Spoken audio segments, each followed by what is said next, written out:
Okay, I'd like to welcome you to the Trauma Resource Institute's presentation today entitled Cultivating Our Best Selves in Response to the COVID-19. As we're getting started, we're having some technological difficulties, as I think you might imagine. I think Zoom is a little overwhelmed, and we updated the amount of people who could participate in our trainings. No. And they did not update the numbers. So there's only 100 people that are on the call, and I think we had over 500 that were trying to participate. So if you know any friends or colleagues that can't get on, we're trying to work this out right now, and hopefully we're going to be able to figure this out. And if we're not able to do it, then we will hold another of these when Zoom has been able to figure this particular problem out right now. So I'm Elaine Miller-Karras. I'm the co-founder of the Trauma Resource Institute and one of the key developers of the community resiliency model that I will be presenting to you. Dr. Linda Grabby, who's a psychiatric nurse practitioner, and she's on faculty at Emory University. She's been having some difficulties getting it on herself, so hopefully she will be online in just a second, but I will go ahead and start and let you know a little bit about why we decided to do this. I think you all are aware of what's been happening in the world and how we are also having a very human response in terms of our own anxiety and stresses to the COVID-19. Lindy and I were together last week in Atlanta, and we did a presentation for an ACEs collaborative in Chicago, and we decided it was really important that we do it again and we focus a little bit more on what's happening for all of us around the country and the world as we're trying to respond to this very difficult crisis, and how many of us now are in isolation, and many of us are trying to figure out what to do. And also, I think one of the things I've been hearing so much from people is not only are we trying to avoid the virus, but we're also trying to avoid impacting or affecting people that we love, especially our elders in our communities. So in addition, I know that Lindy felt very strongly, being a healthcare provider, is that healthcare providers are our first line of defense all around the country. And right now, they are taking care of people, as they always have, with the extra added responsibility of dealing with this pandemic, something that we've never seen the likes of in our country. I think we both feel very dedicated to bringing this forward. And I think the other thing that we also like to say, we will be talking about the CPRP program, which is the Trauma Resource Institute's response to pandemics and also natural and human-made disasters. But we're also going to be highlighting the community resiliency model, which is the model that has been used, and now we think about 102 countries around the world, as something that can help people really show up as their best selves when they're dealing with chaos. I think what makes this particularly difficult for us is that many times when we're dealing with a crisis, the crisis is over, we might be dealing with the aftermath of the crisis. But right now, we're in the midst of it. We don't know. There's so much that's unknown about the virus, and so much that's unknown about what's going to happen to us financially, what's going to happen to us in terms of maybe being more socially isolated. And I think that our level of concern, of course, would be very heightened right now. And so I think I just want to underscore that part of it, because I think we have to continually contribute to doing things to enhance our well-being, since we don't know the outcome of this particular pandemic, and that we're still living in the midst of it, really living in the midst of the storm. So I'd like to start out by what we do in our organization and in our model, which we call them resiliency questions, or questions of well-being. But right now, for just a few moments, I want to invite you to think about the answers to these questions. What or who is helping you the most right now? What or who is giving you strength? What or who has helped you get through hard times in the past? And invite you to pick maybe one of those questions that resounds to you the most. And just think about that for a moment. I'm going to pause and be silent for a few seconds while we give our participants a chance to think about that.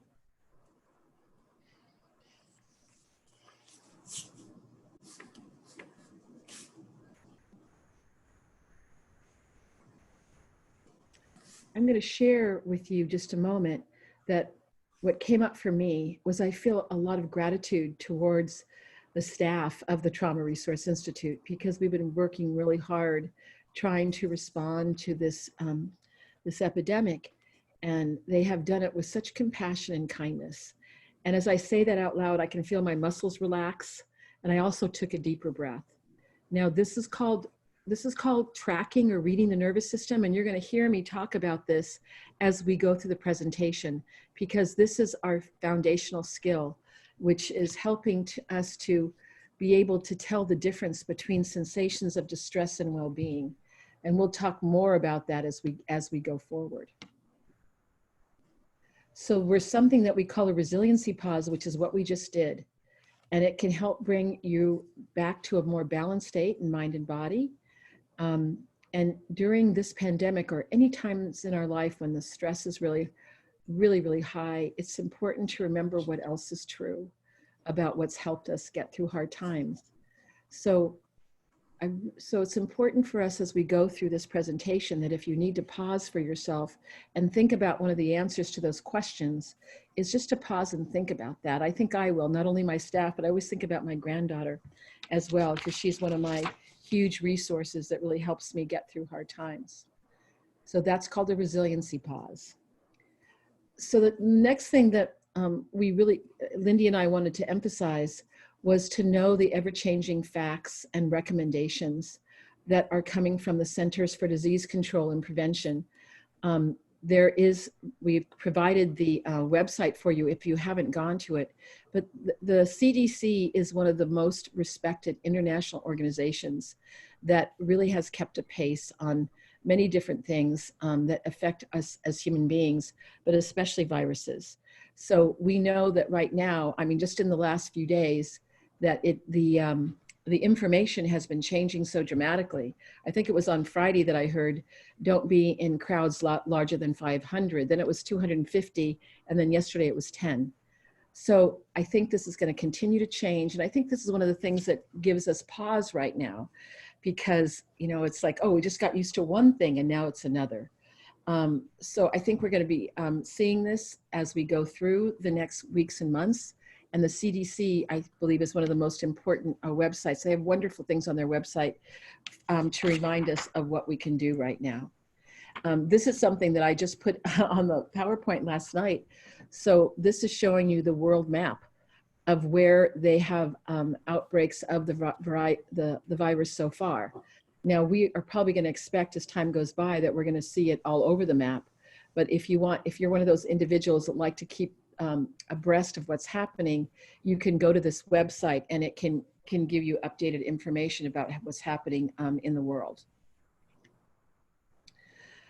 In addition, in the last 2 days, the White House has really come forth and taken some initiative, very important initiative about recommendations, not only for each one of us individually, but also making recommendations for our country as a whole. So we have here, which you'll be getting a PDF of this PowerPoint. It has the White House website of where you can get ongoing information. But I also want to emphasize that not only is the White House making recommendation, but so are the states, those of you that live in the US. In the state of California, where I left, our Governor Newsom has been giving us recommendations now for about 3 or 4 weeks. So, I think you may know that we're pretty much on lockdown in, I believe there's 7 counties now in Northern California. And I know in my own city right now, everything has been shut down, city government, restaurants, and we're pretty much taking this quarantine very seriously about not spreading the virus. And I just want to emphasize, I've learned a lot friends at the CDC when I was in Atlanta last week. And one of the things about, and I think you've heard this, and those of you that haven't, I want to repeat it. One of the reasons why this is so important right now is we want to reduce exposure all over the world. We do not want to happen what happened in Italy. And if we reduce exposure, we also increase chances of survival, not only about not getting infected, but if we do get sick, we have a more stable healthcare system, which, as we can imagine, will be completely inundated if we're not able to, if we all get sick at the same time. So I just want to emphasize these important changes that have happened just in the last like 48 hours. So in the Trauma Resource Institute, we have been bringing the community resiliency model around the world for a number of years, really since 2010 to 2013, when we did our first innovation and trial, which was in San Bernardino County. And so because of that, when we've gone to disasters, and we've been to Nepal, we've been after their earthquake, been to Haiti, we were in the Philippines after Typhoon Hunan. We have contributed in many places around the country after some of the storms and events that have happened in the US, is that we always had a structure of how we would come in. But we didn't articulate that until January, where we launched the Community Resiliency Model Disaster Preparation and Relief Program. It's called CPRP. And it has 4 phases, and I want to talk about them briefly because as we developed the program, of course, we thought we would be in person doing some of these things. But what has happened is that we are now having to move into the ideas of using telehealth, online learning platforms.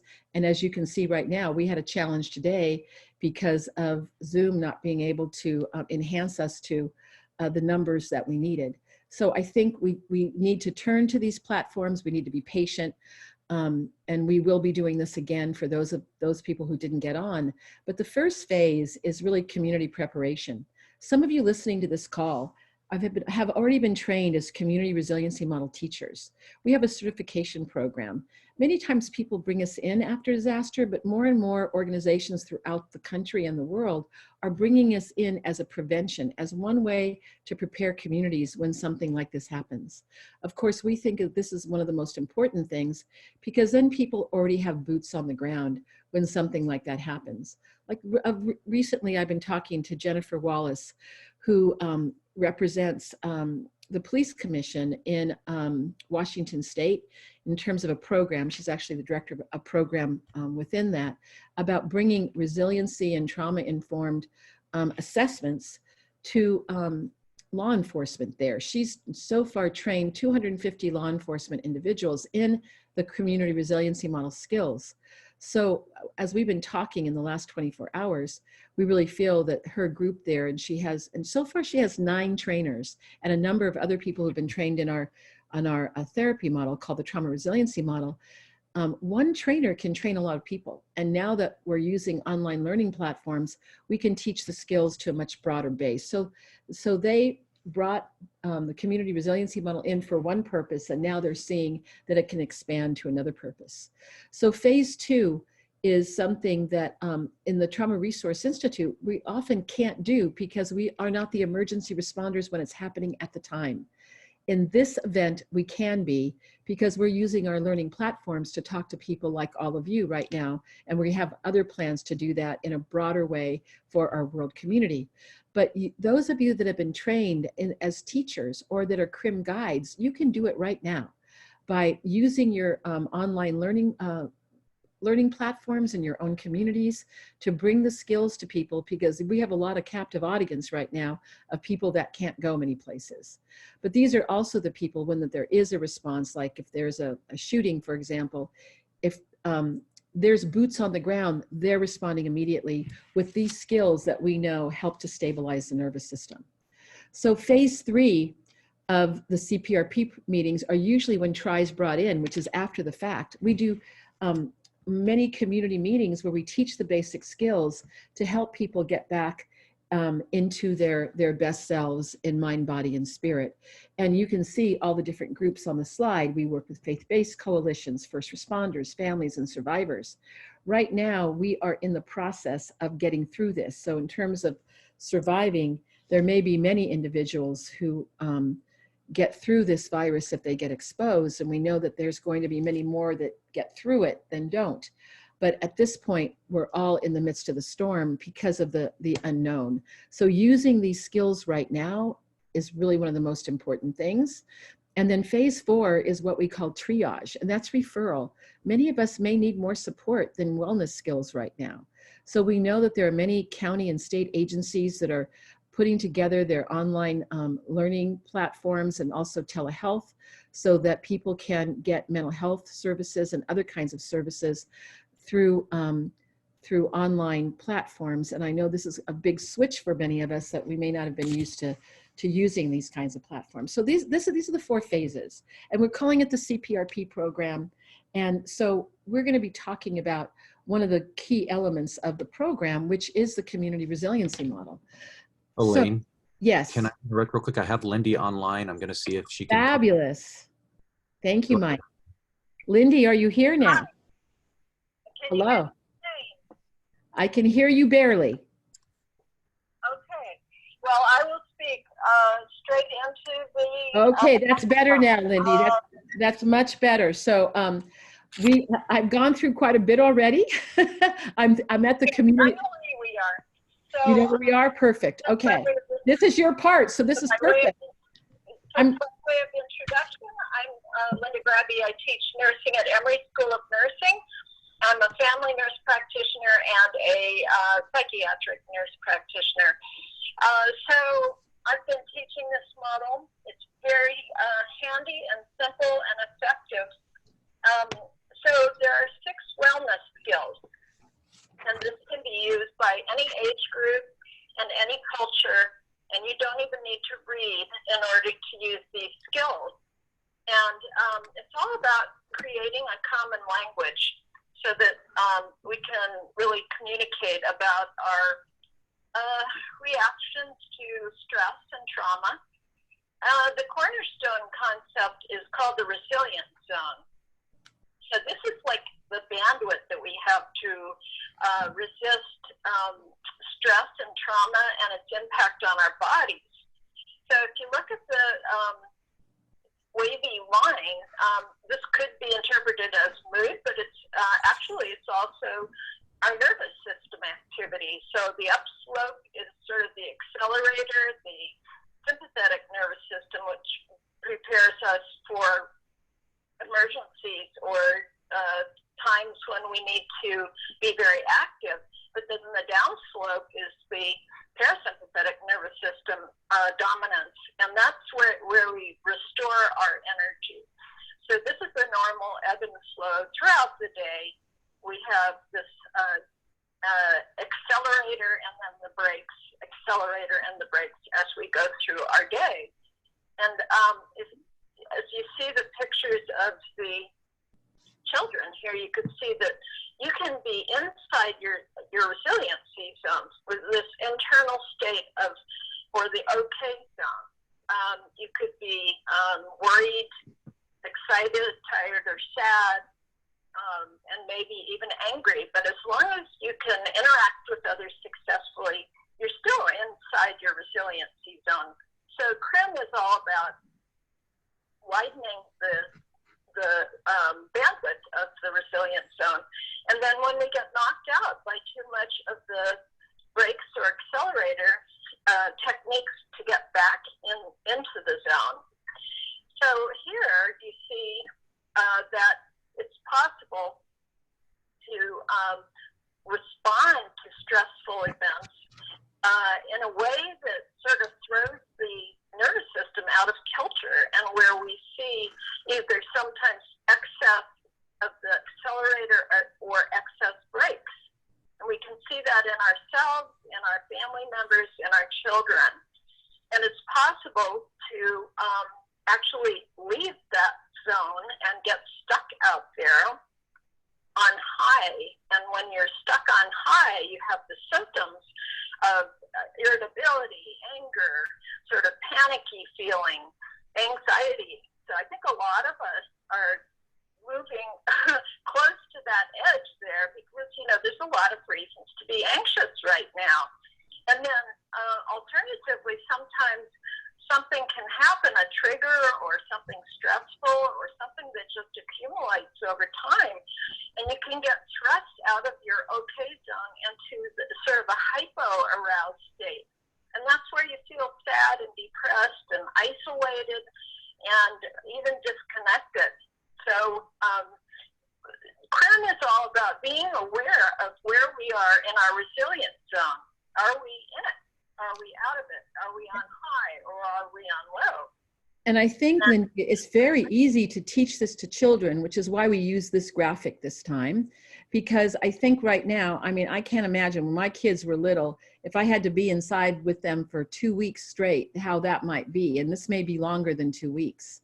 So I imagine that many people are wondering, how am I going to survive this?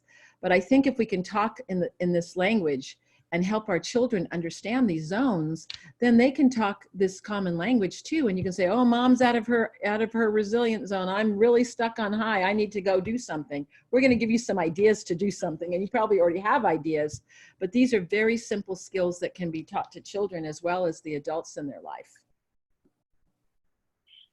Okay, and some people have a naturally kind of narrow zone and are easily knocked out of their zone. And to tell you the truth, all of us are going to have a narrower zone when we're tired or hungry or bored or lonely. So that puts us at a greater risk for being knocked out.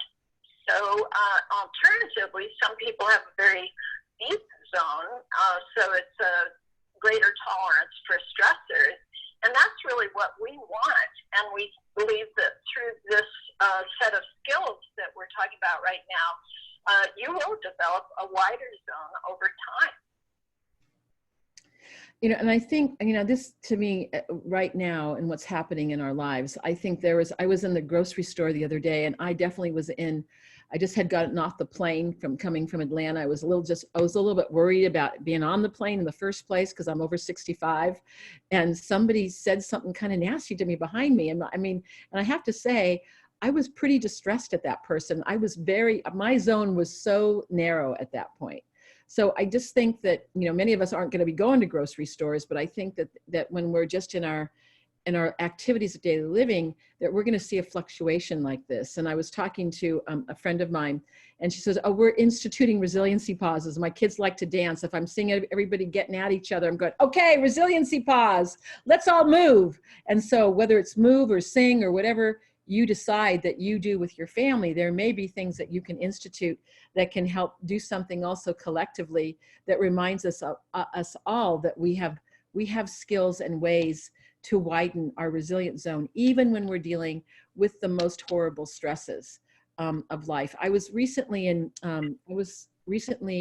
Rome in October of last year, and I was doing a training for the United Nations, and we were talking about this, and this young woman raised her hand, and in her case, she had grew up in a war zone, and she said what her grandma used to do this is very difficult, when horrible things were happening on the outside of their home, she would gather the children and have the children create a skit about something that was of their well-being.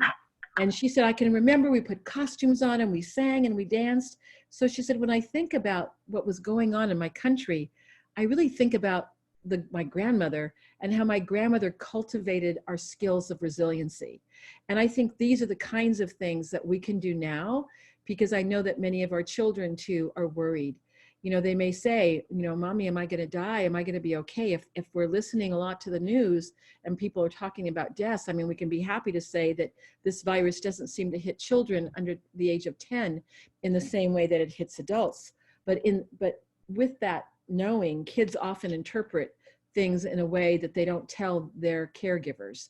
So I think this is also a time that we can help our children with having a wider zone by monitoring how much they're watching the media, because I think that is one of those. Okay, vengan aquí, Jonathan y Genesis, quiero que vean esto. Uh-oh. Que vean esto. Can we put yes, on mute? Okay, there we go. Okay, Lindy, we both talked about this one. I'll go ahead and start. So these are some of the things. I mean, I think we know, and then we could probably add more circles. But when we think about what's happening as a result of the COVID-19 virus right now, And I'm going to ask Alina if she can mute all the participants because I'm hearing ambient noise in the back. And we don't know about layoffs in terms of our jobs. We don't know if we'll lose our job. We don't know what our financial security will be like, or I guess say we may feel insecure. Will we be able to maintain our housing and our food and our food supply? What is it going to be like for us to have a disruption of our social network and feel isolated? We've already mentioned in the beginning the fear of catching or spreading the virus to loved ones, and just the anxiety that any one of us can feel about the unknown. I also wanted to touch upon the stigma. You know, I think it's really important. You know, all of us, we're all human beings, and we all can be equally impacted by this virus. And I think it's really important that we may say, oh, well, the epicenter was China, but that doesn't mean that we should be treating our Chinese or Asian friends, colleagues, neighbors in a different way because it started in the province in China. And I have spoken to many of my Asian friends who have felt difficulty just even sometimes walking about because of sometimes the hatred that some people can have, thinking, oh, this was because of whatever group. So I think we really want to, show compassion and kindness to people that may be experiencing that. And, and then finally, I mean, again, we put some circles in here, and Lindy, please add too, people that have chronic mental or medical health condition and challenges. So all these things, having the virus on top of this, I think challenges us all to a greater degree. Lindy, do you have anything you want to add? Well, I think some of us will develop some mental health challenges, but we need from developing PTSD and from all of this that's going on right now. So we need to be taking really good care of ourselves. And then also, perhaps if it appeals to you, practicing Krim, because it's going to be very protective for you. Well, and I think that's one of the things that we have here in the corner. Community resiliency model skills can be easily learned by children and adults. And, we have a little video someone sent to us of a 4-year-old teaching her like 1.5-year-old brother one of the skills. So right now, this is going to be more important than ever, and we'll get to the skills in just a little bit. But I also wanted to talk a little bit about what we call those common reactions in terms of how it may impact our thinking, physically, spiritually, maybe even our behaviors, how it impacts our relationships, our emotions. My husband was saying to me today, he's 1 year older than I am, and he said, and he's very much an introverted person. He goes, I think I might get cabin fever being with you here for all that time. I mean, he was saying it kind of in a cute, humorous way, but I think that's kind of a serious statement. I said, well, I guess we could get in the car and go for a little, like go into nature and look at it, not get out of the car. We were trying to think of ways that we might avoid some of these common reactions. But if you look at these different, if you look at these different kind of domains of human existence, and you may just, I'm not going to read every single thing out loud. And some of these things we might see in children, for example, they may be more clingy to you, or maybe even have regressive behaviors. But I think for those of us, I know that I was talking to one of my family members, and the person was saying, well, I noticed something in my throat, and I think I'm getting a cold. So usually that would have been nothing, but now it would say, oh my goodness, am I going to be developing the virus? So I think that we have this heightened awareness, but I think also all these different ways we can start thinking right now, and we can start getting stuck there. And you notice that I have stuck in the high zone and stuck in the low zone, because some of these ways that we might react in what's brought out here may be in high zone or low zone states, which is another reason why, because all these different domains can be impacted, that to use skills right now to get into our resilient zone or our okay zone. But I also think, and maybe some of you have already seen this in some of your friendship groups and your family, and I've certainly seen it amongst our staff, is that there are common reactions that are connected to our well-being that happens when these kinds of things are happening. My next door neighbor staying 6 feet away from me, who's a teacher, said, you know, I'm going to be here for 2 weeks and I know you two are older. If you need something, maybe I can even get something for you. So I thought, oh my gosh, what kindness is that? So I think you may see like this coming together with a joint purpose, not to help each other. I know that I'm on a neighborhood watch program and people are saying, if you need me to pick something up from you, any elder that's out there, please let me know and I'll help you. So I think we see strength and courage. I think gratitude can emerge. Sometimes we can be a strong advocate when we think something's not being done correctly. We may have more appreciation of loved ones. One of our staff members shared with us yesterday morning that maybe she's going to use this time to write some letters to people that she cares about that she hasn't had time to write letters to. I think sometimes it can strengthen our feelings of hope, but I think many of us use our faith to help us be that thing that helps us cope with difficult times. But I've also seen the expansion of wisdom and all around the world when I've traveled after disasters and when people are still in the midst of it, is that I've seen this incredible compassion, not only for self and for others. And we know that our skills cultivate that compassion for self and others. So I really want to underscore that when we get to teaching the skills part. Okay, Lindy, this is yours.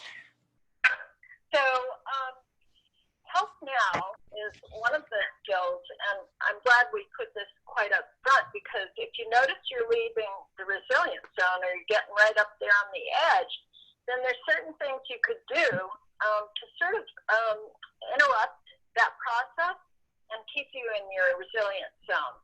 So one of my favorites is here in the middle. It's called pushing up against the wall. So you could do it with your forearms, but you could do it with one hand and lean sideways or push with your back, and your greater muscle groups in your arms and legs are engaged. And what you'll experience possibly is a shift. And we've taught this to the emergency room staff at Emory, and this is one of the things they're using. And, you know, nobody knows you're doing it. You could touch the furniture and notice the texture of the table or the chair. Drink a glass of water, but doing it in a way that's very aware of the sensations around it. And you could also notice things around the room. For example, you could name colors to yourself or objects, name objects. But then likewise, if you see somebody leaving his or her zone, and you could say to them, you know, I have this thing that might be helpful. It might make you feel better. Would you be willing to try it with me? And then perhaps walk in the hall together and count steps, something like that. What you're doing is you're interrupting this sort of hijacking of the brain, which of the lower parts of the brain especially, so that you're not able to think clearly. So these are just some little things, techniques, simple, that you could use to get back into your zone or help somebody else. We want to talk a little bit about research.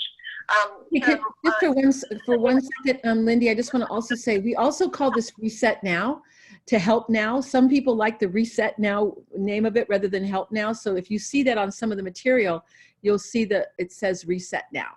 Okay, go ahead. And basically, you're resetting your nervous system, and it gives us a sense of control. I've been teaching this to homeless youth in Atlanta for about 5 or 6 years now, and they totally get it, and it works. So they love the fact that they don't just get called somebody with anger management problems, but they have something that they can do on the spot to try to get back in control. So we do have the beginning of research, but know that this model is cutting edge. This is it's derived from body-based psychotherapy, but it's not therapy at all, it's self-care. And so, but the fact is, it's based on body awareness, and awareness of internal sensations.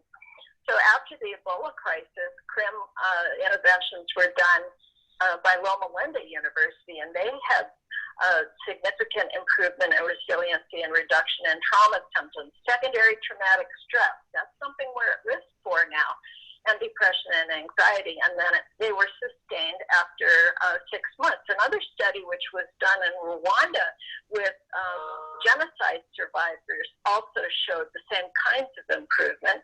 And then here in Atlanta, we did a randomized controlled trial with nurses.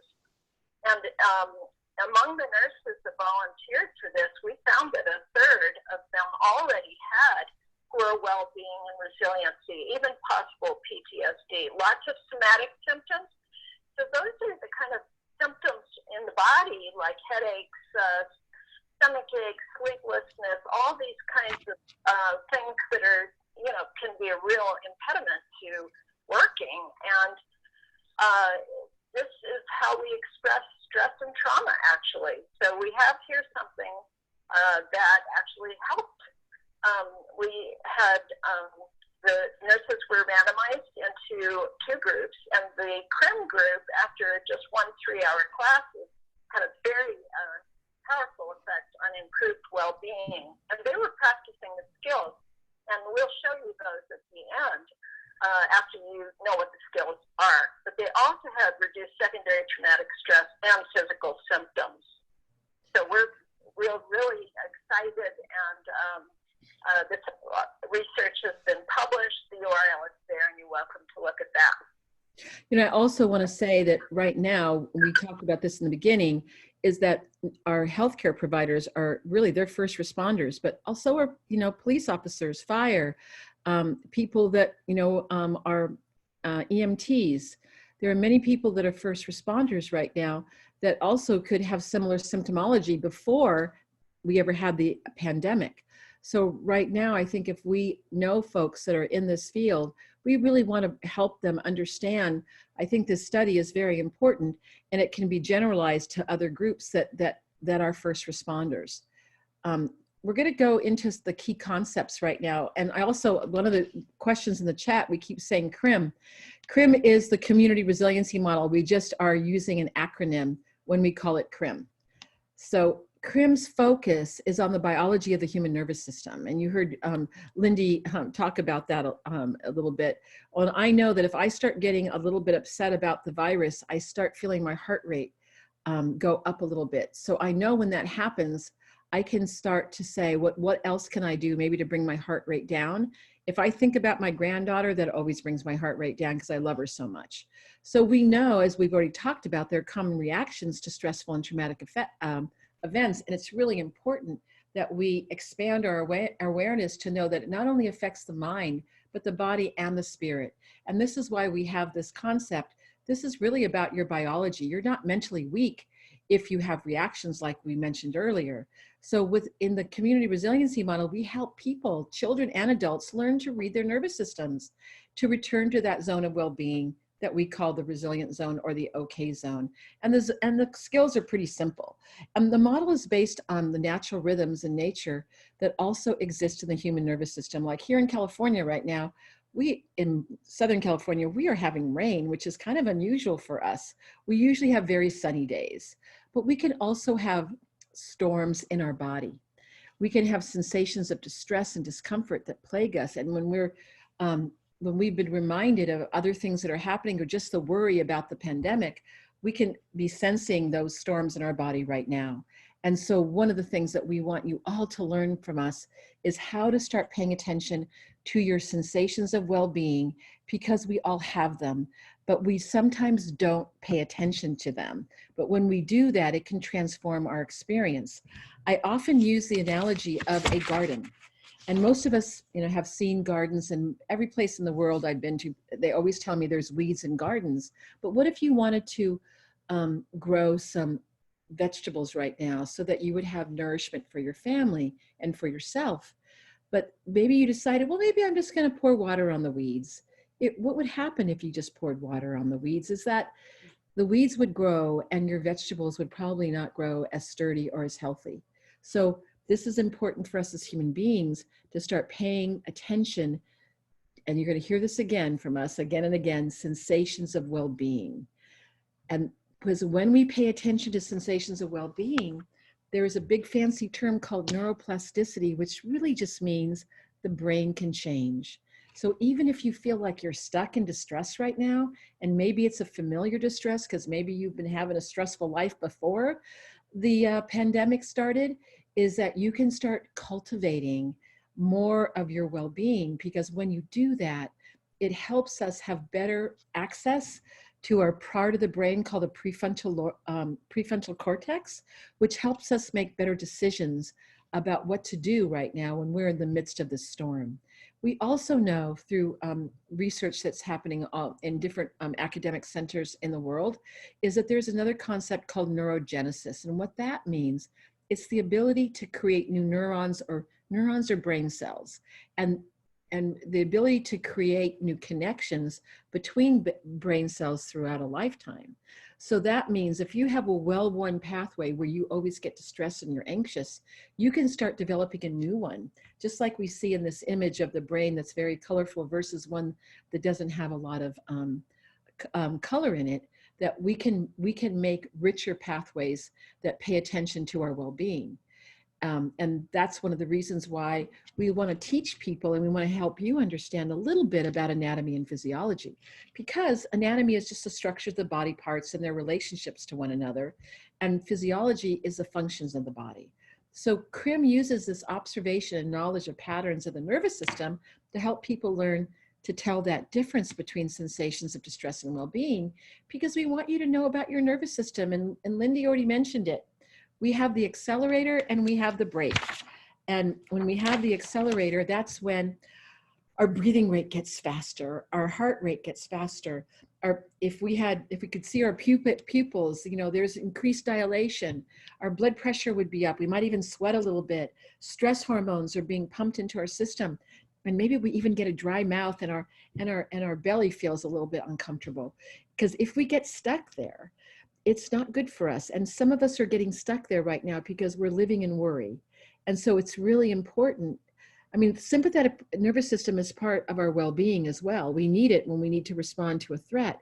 But if we have our foot on the accelerator all day long, it's going to wear out the battery. And so that's why it's important that we cultivate paying attention to the sensations connected to our parasympathetic nervous system. So I'm going to ask you right now to go back to that first question, like what helps you get through hard times? What gives you strength and courage?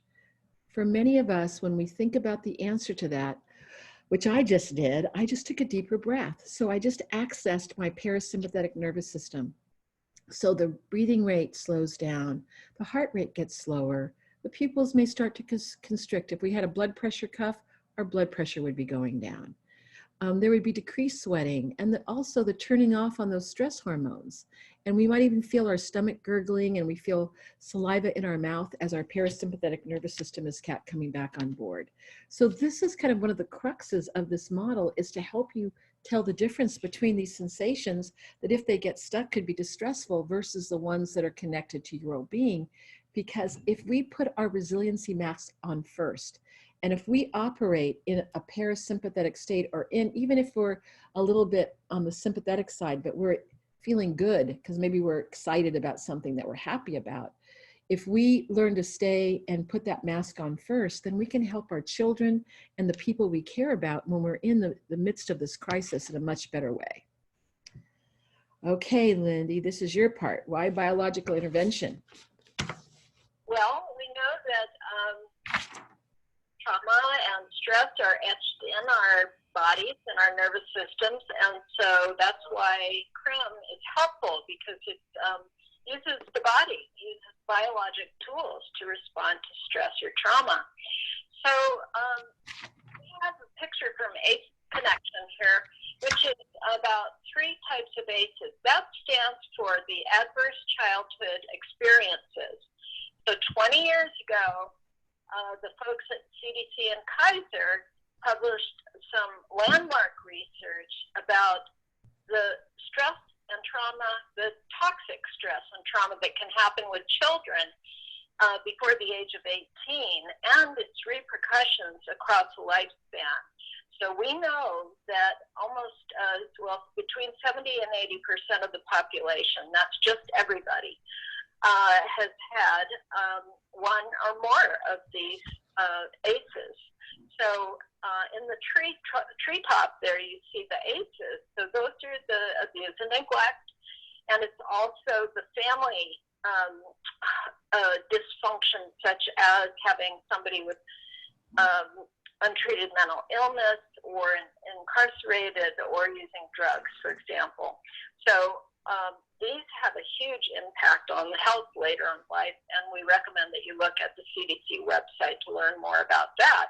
Because if you know about it, then you're gonna have a more proactive view about your own health.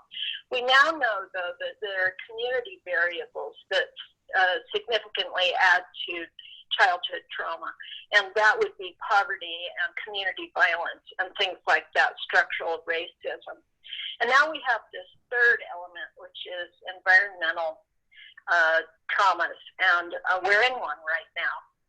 So this puts a frame on looking at what's going on now, but also the history that we all bring to our health as well, because most of us have had hard things happen to us, and it does make us more resilient, of course, but it also can make us vulnerable. So we really have to take care of ourselves when we're under a time like this with a lot of pressure. This is the health impact pyramid. Well, can I just add one thing, Lindy? As I just want to bring their attention to acesconnection.com, which is in the bottom of the slide, and you'll all be getting a PDF of the slide presentation. They have some wonderful also tools on their website right now to also help with what's going on in terms of the pandemic. So I just wanted to highlight that. Okay. Okay. I like to talk a little bit about this health impact pyramid, because these are approaches to any health problem can be looked at in this framework. So at the very bottom are the big things that we would have to change a lot of the economy and politics to have an impact on. Those are the social determinants of health. And then way high up the top are the interventions that are pretty labor intensive. It's like one-on-one therapy. And so, the impact on the population is not that great as you go up the pyramid. So I believe that Krim belongs smack dab in the middle, because this is a long-lasting intervention that can be accessed at any time. It's free. You don't need any sort of consultation with anybody. Once you know the skill, you just go ahead and do it. So if we could get this out to everybody in the population, I think it would have a tremendous impact. So now we're going to teach you some skills, and we're going to let you know that we have 6 skills. Lindy's already told you about Help Now, and we only have time today. We're really going to focus on tracking, resourcing, and grounding. I'm going to explain a little bit about shift and stay as well. So we call these 3 that are highlighted the basic 3. And just these basic 3 skills by themselves have been found to be very helpful to people. So the first skill we've already mentioned, which is called tracking or reading sensations. So it's the foundation. So when we pay attention to sensations, to what is happening inside the body in the present moment, that's when we can focus on those sensations of well-being that helps to help us to widen that resilient zone. So when you think about doorways of expanded well-being, sometimes people will say, well, you just have to change the way you think about the virus. Most people are going to survive. Well, so that may help many of us to think that we can reframe our thinking. But then you can say, well, but even though I think that's true, I'm still feeling anxious, because there are a percentage of people that get really sick and there's a percentage that die. So we may think, oh, maybe we won't get it, but then there's always that little doubt, which really feeds our anxiety. And then that's the third doorway, which is our sensation. So when we say, like, if I'm anxious about something, my heart rate usually gets a little bit more accelerated. And also my breathing becomes more shallow, not as deep. And I sometimes get clammy hands where I feel kind of sweaty in my hands. And I might feel like a knot in my belly. So I know now how to track the sensations, because if I'm feeling that kind of distress, I can't just say, cut it out, Elaine, stop doing that. because it's really about a part of my brain that's about surviving that is having those reactions. So it doesn't really respond to words, but it responds to sensations, which is why we emphasize the tracking in this model. And I've already said this, what we pay attention to grows. So we want to really pay attention to the flowers in the garden, in your own garden. Because this is based on neuroscience, because brain cells that fire together wire together. What we pay attention to grows. This comes from the simplification of the Hebbian theory by Carla Schatz from Harvard, which finally made this understandable to me, and I think to many others, that, and this is also connected to neuroplasticity, that the brain can change. So that what you pay attention to grows, and that's what we want to do with the skills. Okay, Lindy, this is your part. Okay. Interoception, probably a new word to almost everybody, and that has to do with sensing internal sensations in the body. Exteroception, another word, that's through the 5 senses. And as you can see with the Health Now, we use external senses to identify colors or to notice the sensation of the floor under our feet, something like that. Interoception is noticing internal sensations in the body. So the center, the hub for this is in the insula, and there's a picture there of the brain. It's part of the thinking brain. It's part of the cortex, but it is connected to the brainstem and the limbic system, which are the emotional and survival parts of the brain. And when we notice internal sensation, this is where it's happening. So it, actually, in that hub, there's some other awareness of body sensations where we need to do something to make ourselves more comfortable. So if you notice your bladder's full, you're going to go run to the bathroom. It's going to give you messages about you're hungry or you're tired, and does a wonderful job of regulating our bodies and keeping us in what we call a homeostatic state, sort of a state of balance. So when we pay attention to internal sensations intentionally, as in the community resiliency model, it's happening in this part of the brain where there are some other things going on. This seems to be the center for empathy and emotion regulation, social interaction, and sense of self. So as we start learning to use the Krim skills, such as noticing internal stimulation, we have receptors throughout our body, in our muscles, in our joints, in our organs.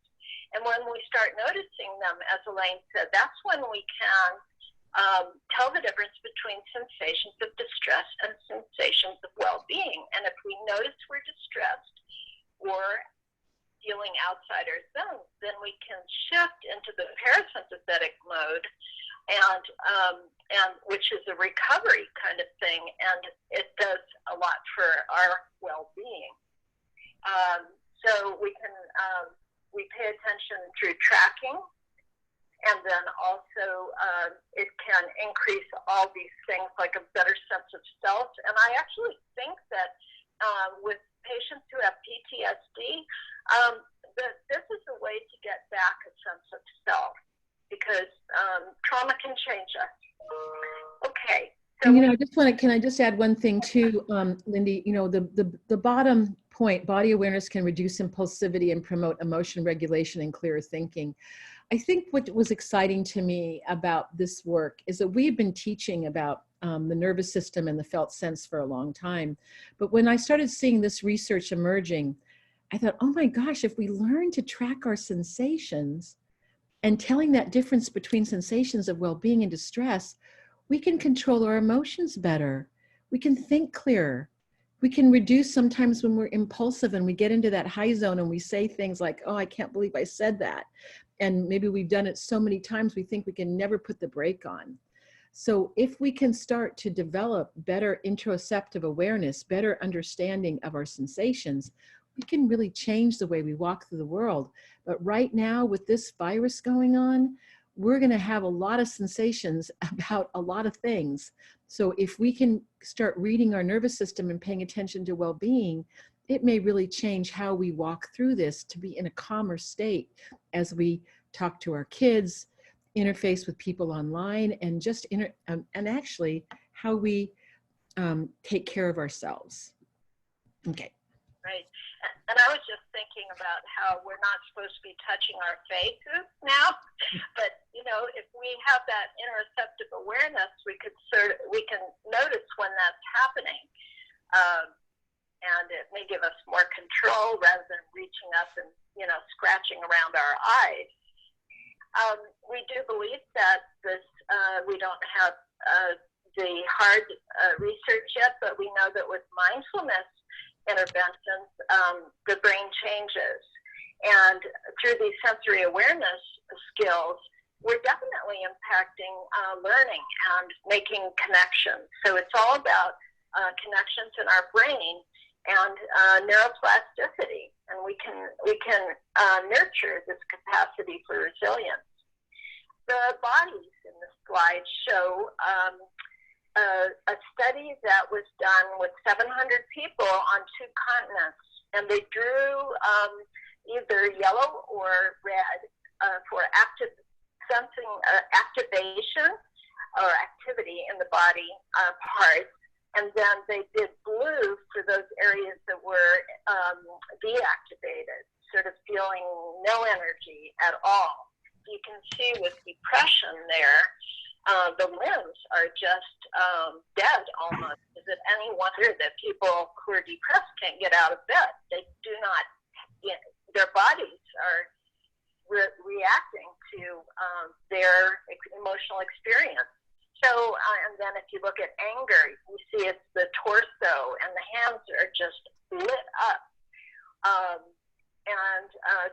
What this shows is that our reactions to events, or in this case, it was the subjects were shown like videos or pictures, or they read something. And this was done in Asia and in Europe, and it seems that the physical sensations that go with emotions are pretty universal. So we're interested in noticing sensations, whether they're negative or positive, but then shifting to the positive ones. And you can see, look at love and happiness and pride. And, if you look at that pride image, you could almost think about some time when you had a sense of pride. And then, as we'll show you with the resourcing skill, you can kind of dig into that. Or you could even show this picture to a child and say, have you ever felt like that? We know that if we can learn the difference between sensations of distress and well-being, it's going to give us a choice of what to pay attention to. And tracking is the basic skill of the model. And it's just paying attention to what's happening inside your body at the present moment. We steer people away from saying something like, oh, what are you feeling? We want you to say, what do you notice happening in your body? What sensations do you notice in your body? And then can you tell, is it pleasant, unpleasant, and neutral? And most people can. And then stay with those sensations if they are pleasant or neutral. Now, we do know that sometimes it's hard to track sensations in the body. Some people seem to have skill at it, and others just can't feel a thing. When in doubt, just notice your heart rate, notice your breathing, notice your muscle tension. And again, is it pleasant, unpleasant, or neutral? And we've learned over the years of bringing this around the world that the best way to learn how to read your nervous system is through developing a personal resource, something that sustains you, that gives you hope, that uplifts you, or maybe makes you feel calm on the inside. So we call that resourcing. And a resource can be a person, a place, a thing, a memory, a part of yourself that makes you feel calm, pleasant, peaceful, strong, or resilient. It can be real or imagined. And a resource can be internal or external. Maybe you are a compassionate person and that's something you like about yourself. Or maybe you think, oh my gosh, I have such strong arms. And that's something that's an internal resource. In this picture, I have to point out is that cute little girl is my granddaughter. And when I just look at her, I just immediately notice a deeper breath and my muscles start to relax. I actually start shaking out a little bit because I probably was a little bit tense about our inability to get everybody online today. So what I want to ask you to do right now is to take a moment to think about one of your resources. Just kind of pick one. And as you kind of think of this resource, I want to invite you to think about 3 details about this resource.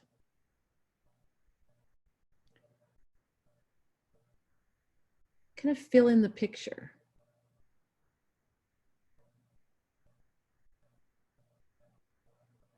If it's a person, you know, their name, what you like to do with the person. If it's a place, really try to describe the detail. If for some of you, is it your faith? Is there a particular prayer or scripture? And as you're thinking about it and describing it in more detail, I'd like to invite you to ask yourself that curiosity question. What do you notice on the inside? And as you notice, find out if the sensation's pleasant, unpleasant, or neutral. Sometimes there can be a mixture. And what I'm going to invite you to do is to draw your attention to the sensations that are more pleasant. And just take a minute or more to just notice that.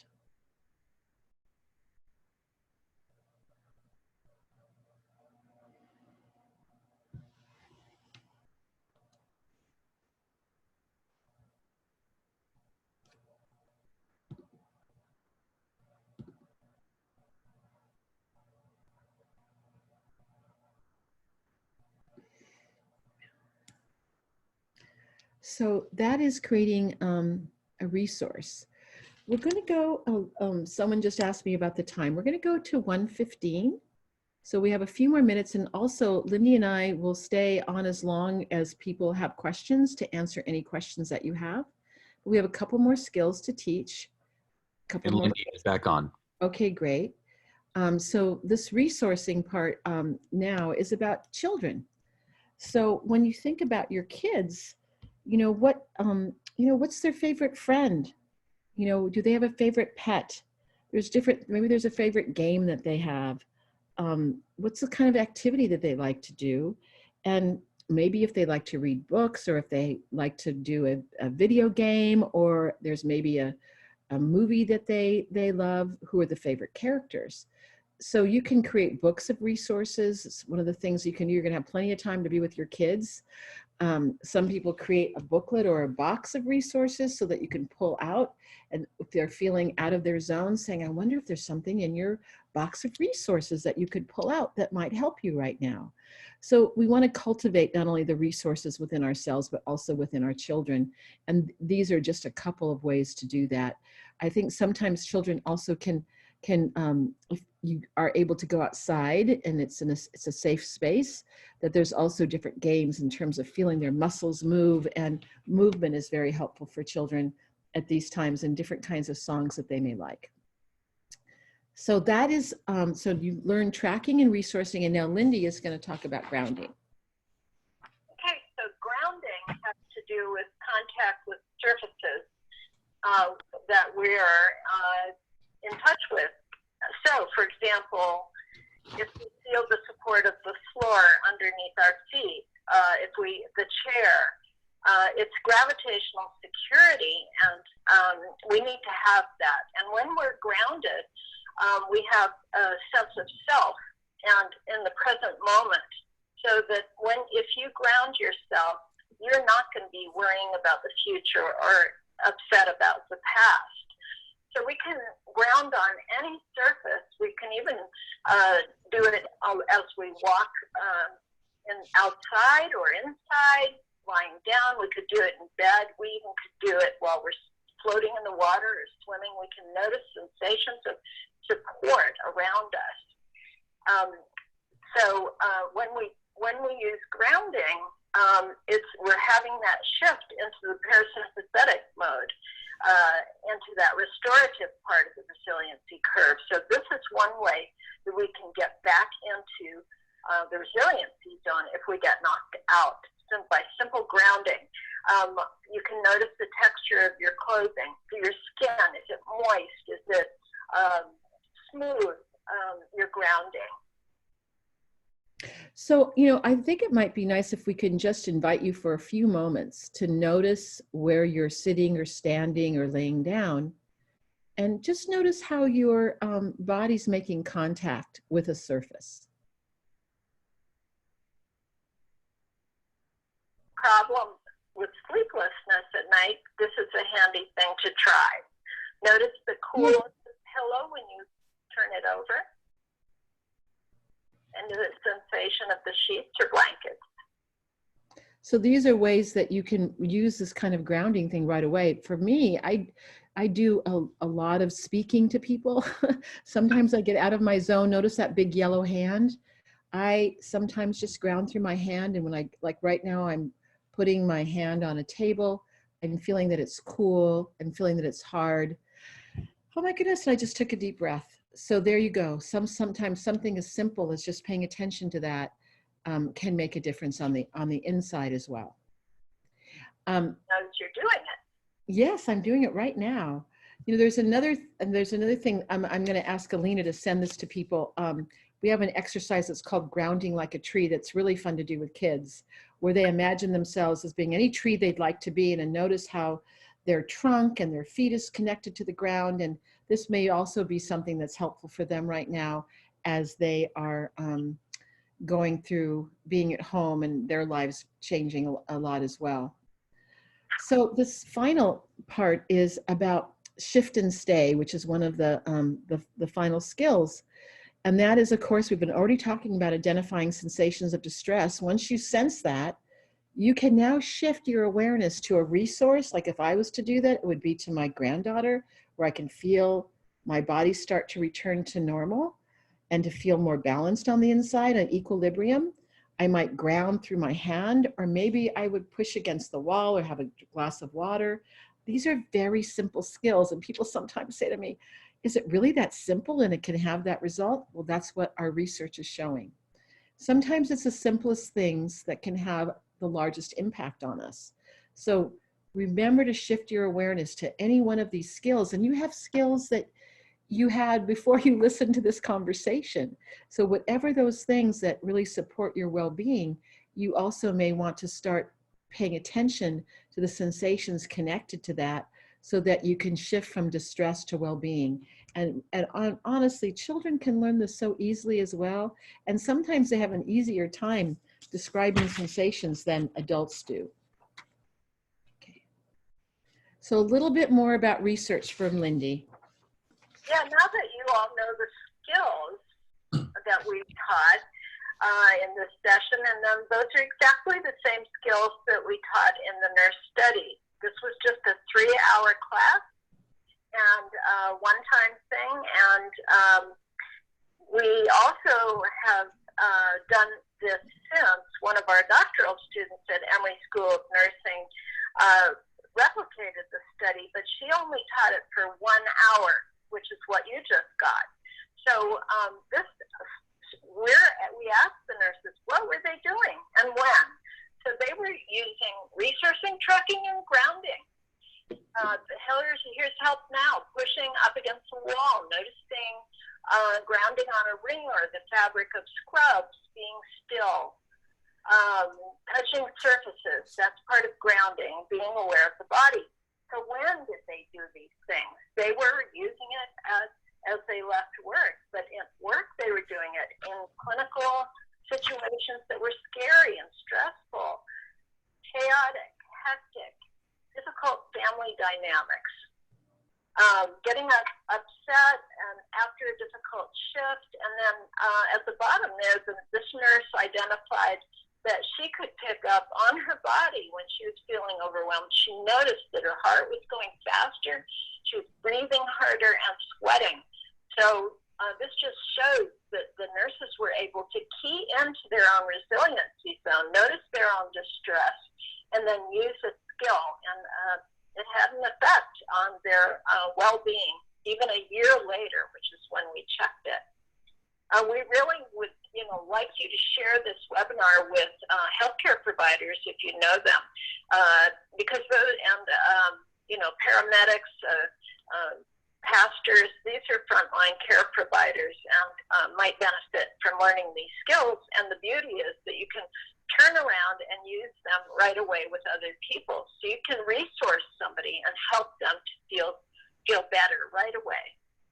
And I think one of the things, I'm not a researcher like Lindy is, but when she shared the research with me, and after 1 year, when they went back and asked the nurses questions again about their well-being, there was an 80% improvement in their well-being. At 3 months, it was only 62%. And I have to surmise, I guess theorize, that the reason why it went up, because they kept using their skills.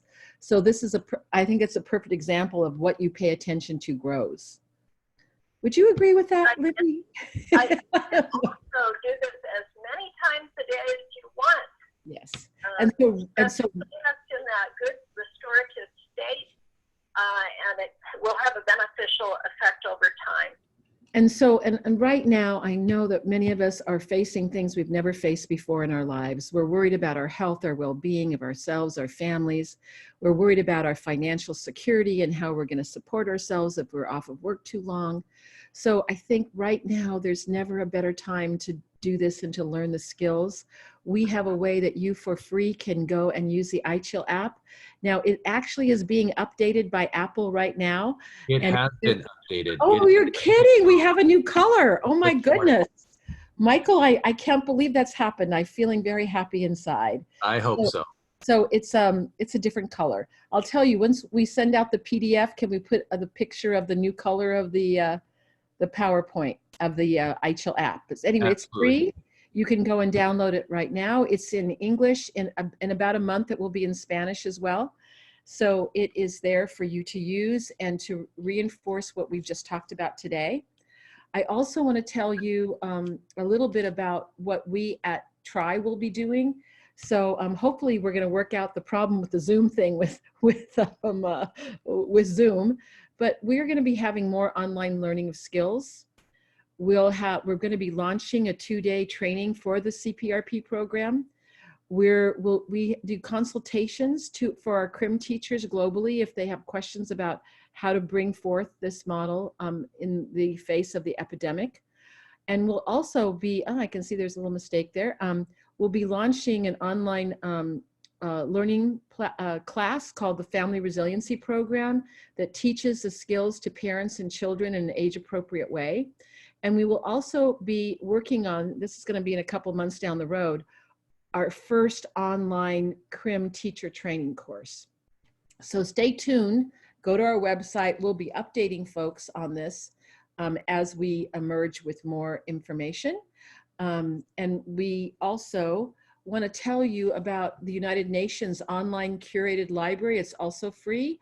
The book that I wrote is been selected because the UN feels that this is that the book's tenets, the concepts, is part of their action to end poverty, fight inequality and injustice, and protect the planet. So you can get a copy of my book through Amazon. We also sell it through our Trauma Resource Institute. But I also want to tell you, those of you that are home with kids right now, you are now your children's parents. Teachers, you're their parents, caregivers. This is a C Learning program, social, emotional, and ethical learning program that was designed by the Center for Contemplative Science and Compassion at Emory University. It's an innovative, wonderful program for children ages kindergarten through 12. And you can go online and you can take their curriculum and get their modules. And the community resiliency model that you've just been learning about is chapter 2 of this curriculum. I've been a senior consultant to this project, and I really encourage you to get more ideas for how to be with your children in cultivating their well-being right now, that you go to the C Learning platform. And you can connect with us in these different ways. We tweet and we Instagram and we Facebook and God knows what else. And right now, people wonder where we've been in the world. We have been to many places in the US and the world, and we're expanding by the minute. The Sea Learning program alone has brought Chapter 2 to 102 countries. So in any event, we have our model in many languages. It's in Spanish, it's in Arabic, French, I think it's 17 languages. It's in 4 dialects of the Philippines, as well as in Creole, because we've had projects in Haiti. So it's in many, many languages. And this is finally, our mission is to, and vision and core values. Our mission is a commitment truly to bring wellness skills based on cutting edge neuroscience to our world community, one person at a time, one community at a time. Our vision is to create not only resiliency informed, but trauma informed individuals and communities as well. And one of our core values is that diversity inclusion would be a world where people of all religions, races, sexual orientations, and gender identification were equally respected, included, and welcomed. So that is what we have for you today. And now we want to go to questions. So, oh my goodness. So Alina, are you going to help us with the questions? Well, actually, we've had a few questions that have been answered in the chat just about materials and the recording. We're going to try to make everything available within the next 24 hours to folks. If people have registered but were unable to join, then they will be receiving the recording. Anyone that registered for the call will receive the recording and the slides and anything else that Elaine mentioned. But I just wanted to share, Elaine, a lot of thank yous from the audience from all over the United States. Oh my goodness, well that's wonderful. Again, and we will be doing things like this as we are all kind of hunkering down in our homes. And if you have ideas for us too, where you would want to see something that we haven't talked about, you know, go ahead and can they send you an email? Do they have your email, Alina? Yes, my email is found in the chat, and they can also reach us through our website too if they have any further questions. Okay, and also our website has lots of information on it, and please explore. And we are just keeping you all in our thoughts and our hearts right now as we all face what I think is really for many of us the first time we faced anything to this extent in the world. So Lindy, do you have anything you'd like to say to the group as we end? And Elaine, I'd like to thank you for developing this wonderful little model and your generosity with it. Oh, thank you so much. I mean, we certainly try to balance being very generous and making many things that people don't have to pay for. And then there are things that we do need to get paid for something in terms of keeping our wonderful little nonprofit afloat. And I want to also do a shout out to Alina Kanzler, and Mike Sapp. Mike Sapp is our Chief Executive Officer, and Alina, oh my gosh, I can never remember your title, but you can tell them your title. Education and Training Manager. Okay, great. I feel embarrassed that I keep messing that up. But anyway, they have worked really hard to try to make this work. And as you see, we had the problems with Zoom, but we will work out these kinks as we go forward. So blessings to all, and I hope to hear from you again. Goodbye. Bye-bye.